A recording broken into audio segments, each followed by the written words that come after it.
Anyway, I've gone on to Descript, and funny enough, I know you have tried Descript and didn't like it, but the reason you didn't like it is the reasons I do like it, because for people that don't know, and if you're interested in video editing, the way Descript works, which is different to traditional video editors, is that you load your raw video up, and the software goes and it basically does a transcription of everything that's been said. So it takes a minute, and then you've got a text, and you edit the text. So if you've got filler words or ums and ahs, or you've just repeated yourself, or you keep saying, like, I mean, that kind of stuff, which comes into general conversation.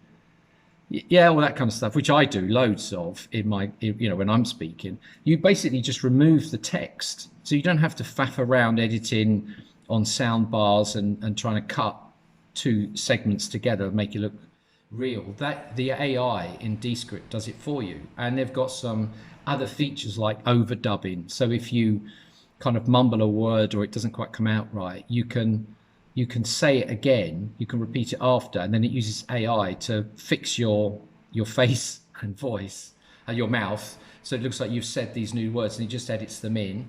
And it's got eye tracking, so if you're looking at a script to the side, it will turn your eyes so they're looking at the screen. And a lot of the editing now have got these sort of magic cuts, where they'll kind of go and actually work out what is a good video segment for you. So my tech of the week for video editing geeks or creators or anybody, if you're not into the sort of the real technical stuff, try Descript. I recommend it.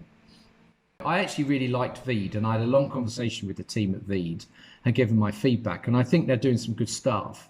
But it just didn't work for me. There was some issues around buffering, and some of the stuff didn't work, which was a shame because I liked them. Anyway.